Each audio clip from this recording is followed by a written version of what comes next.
रक्षा मंत्री राजनाथ सिंह और सेना के सीडीएस अनिल चौहान के बीच अहम बैठक हुई। बड़ा सवाल है कि क्या आज रात कुछ बड़ा होने वाला है, क्योंकि पाकिस्तान अपनी हरकतों से बाज नहीं आ रहा है। पहलगाम आतंकी हमले के बाद पाकिस्तान की तरफ से पिछले 3 दिनों से रात के समय गोलीबारी की जा रही है। शनिवार देर रात भी पाकिस्तान ने एलओसी पर तुतमारी गली और रामपुर सेक्टर के सामने छोटे हथियारों से गोलीबारी की। हालांकि भारतीय सेना के जवानों ने गोलीबारी का मुंहतोड़ जवाब दिया। आतंकी हमले के बाद भारत के विपक्ष सहित दुनिया भर के देशों से भारत को सपोर्ट है। ऐसे में भारत किसी भी क्षण हमले की तैयारी में भी है।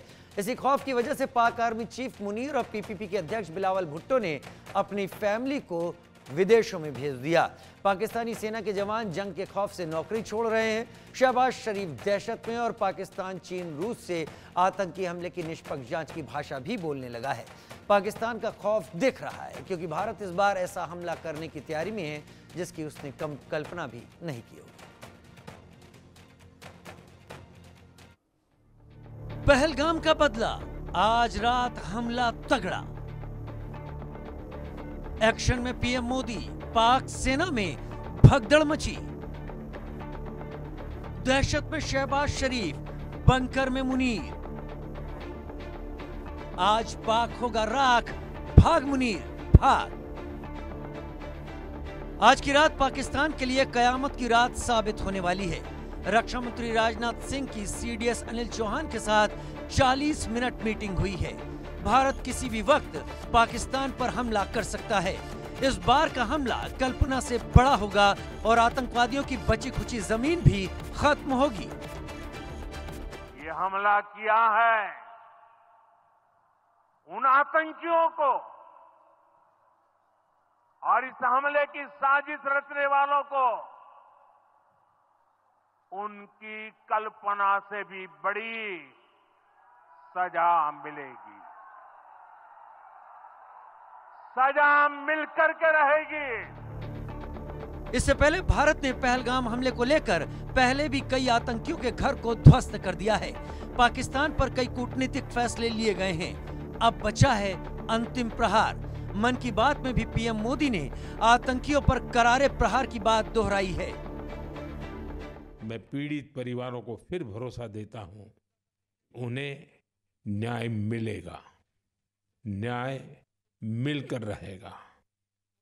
इस हमले के दोषियों और साजिश रचने वालों को कठोरतम जवाब दिया जाएगा।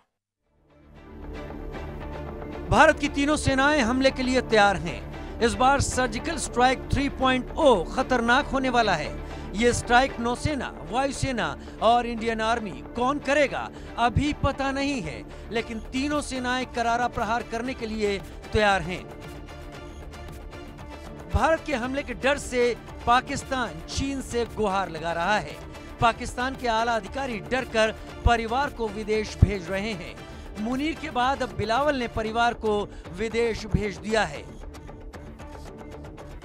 हमले के खौफ में जी रहा पाकिस्तान बॉर्डर पर तैनाती बढ़ा रहा है, लेकिन उसके सैनिक डरकर नौकरी छोड़ रहे हैं।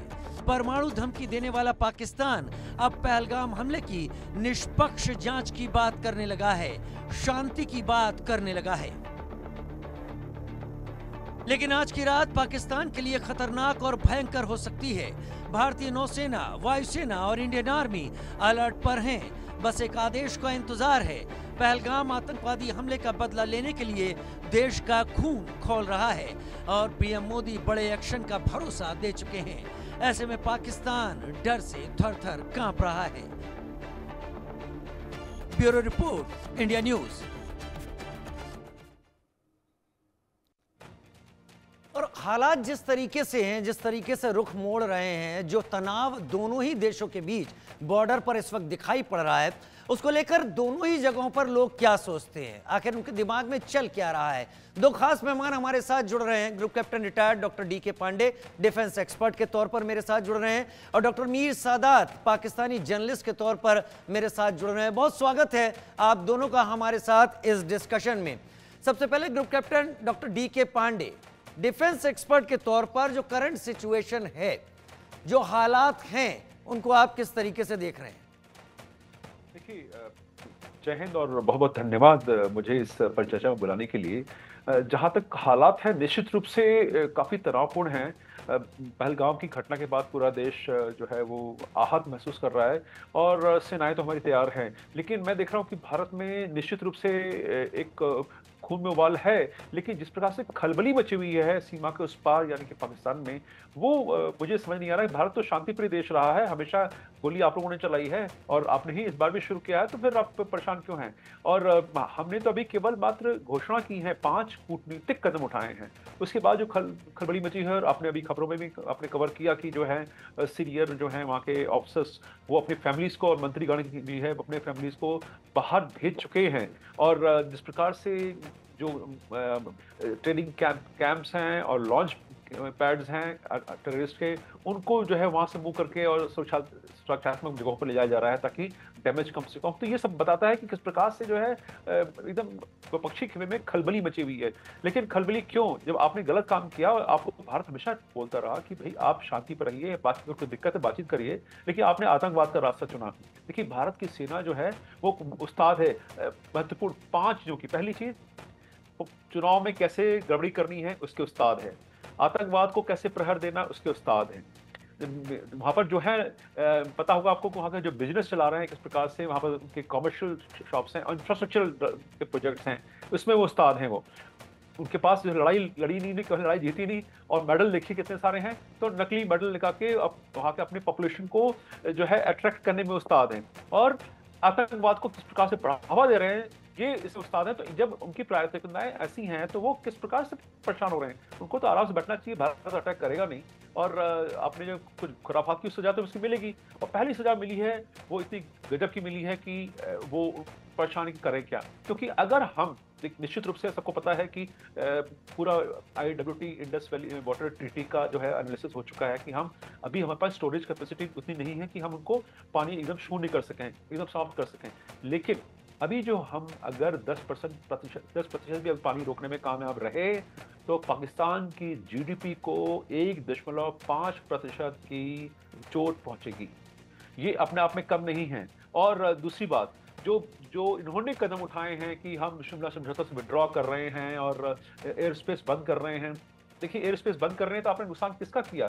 अपना खुद का किया। निश्चित रूप से हम तो पहले भी आपने एयर स्पेस बंद किया है, पहले भी हम घूम के जाते रहे हैं। हमारी यूरोप जो फ्लाइट जाती थी मिडिल ईस्ट, यूरोप और अमेरिका, वो पाकिस्तान के दक्षिण से होकर जाती रही है, इसमें कोई दिक्कत नहीं है।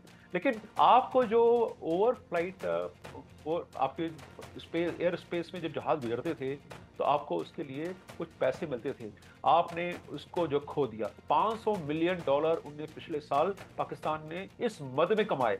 अब वो $500 मिलियन आपके हाथ से गए तो नुकसान किसका हुआ? आपका हुआ कि भारत का हुआ? निश्चित रूप से हमारा समय बढ़ेगा, 1 घंटे का फर्क आएगा लंबी दूरी की उड़ानों पर और पैसा इधर भी खर्च होगा। लेकिन आपने जो खोया, आपकी हालत बदतर है। IMF आपको अगली किस्त देगा कि देगा? सोचिए, अगर आप युद्ध के लिए जाएंगे तो आप IMF का जो शर्तें हैं उसको तोड़ेंगे। तो पाकिस्तान तो इस कंडीशन में है कि नहीं युद्ध करे, लेकिन गिदड़ भभकी जरूर कर सकता है। आखिरी बात मैं कहना चाहूंगा यहाँ पर कि जो उनकी 11 और 12 कोर डिप्लॉयड है बलूचिस्तान में और अफगानिस्तान बॉर्डर पर, उनको विड्रॉ करके लाया गया। वहां पर जो है समियां बांटी जा रही है, खुशी मनाई जा रही है। क्यों? क्योंकि जिस प्रकार से वहां पर उस बलूचिस्तान में और अफगानिस्तान में उनकी जान को खतरा था, उनको पता है कि पाकिस्तान के बॉर्डर का आने पर, इंडिया भारत और पाकिस्तान के बॉर्डर पर आने पर हमें उतनी टेंशन नहीं होगी क्योंकि भारत जो है जल्दी आक्रमण करेगा नहीं और हम डिप्लॉयड हैं, हमको छेड़ेगा नहीं। तो वो काफी मस्त हैं और वो कह रहे हैं कि चलो अच्छा हुआ सरदर्द से बचे। लेकिन बलूचिस्तान में जो क्या हुआ हमें खबरें पता है, 24 घंटे